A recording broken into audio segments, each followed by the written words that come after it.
സാങ്കേതിക സർവകലാശാലയിലേക്ക് നടന്ന യൂണിയൻ തെരഞ്ഞെടുപ്പിൽ മത്സരിക്കാതെ KSU.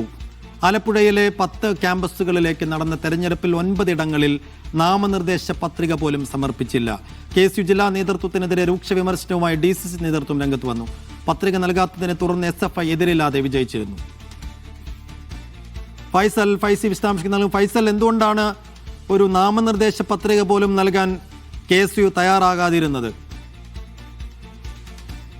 ഇന്നലെയാണ് ഈ ഒരു തെരഞ്ഞെടുപ്പ് ഉണ്ടായത്. ആലപ്പുഴ ജില്ലയിലെ 10 ക്യാമ്പസുകളിലാണ് തെരഞ്ഞെടുപ്പ് നടന്നത്. സാങ്കേതിക സർവകലാശാലയിലെ 10 ക്യാമ്പസിലാണ് തെരഞ്ഞെടുപ്പ് നടന്നത്. ഇതിൽ 9 ക്യാമ്പസിലും ഈ ഫുൾ പാനലിൽ മത്സരിക്കാൻ പോലും KSU നാമനിർദ്ദേശ പത്രിക നൽകിയില്ല എന്നതാണ് ഏറ്റവും പ്രധാനപ്പെട്ട കാര്യം എന്ന് പറയുന്നത്.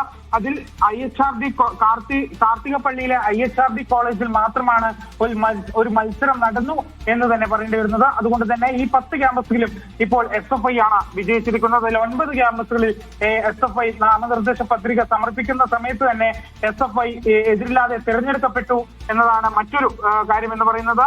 ഏതായാലും ഈ കഴിഞ്ഞ ദിവസങ്ങളിലൊക്കെ നടന്ന ഈ കേരള സർവകലാശാല തെരഞ്ഞെടുപ്പിലും അതുപോലെ MG സർവകലാശാല തെരഞ്ഞെടുപ്പിലും ഈ KSU വലിയ രീതിയിലുള്ള പരാജയം ഏറ്റുവാങ്ങിയിരുന്നു.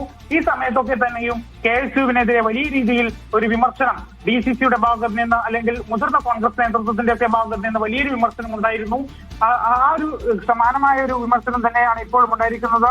ഈ KSU നാമനിർദ്ദേശ പത്രിക പോലും സമർപ്പിക്കാൻ തയ്യാറായില്ല എന്നതുമായി ബന്ധപ്പെട്ടുകൊണ്ട് ഒരു വിഭാഗത്തിന് വലിയ രീതിയിലുള്ള വിമർശനം ഒരു വിഭാഗത്തിൽ നിന്നും വലിയ രീതിയിലുള്ള വിമർശനം ഉണ്ടായിട്ടുണ്ട്. ഏതായാലും DCC നേതൃത്വമാണ് ഇപ്പോൾ KSUവിനെതിരെ രംഗത്ത് വന്നിരിക്കുന്നത്. ഫൈസൽ അസീസാണ് ആലപ്പുഴയിൽ നിന്ന് വിശദാംശങ്ങൾ നൽകിയത്.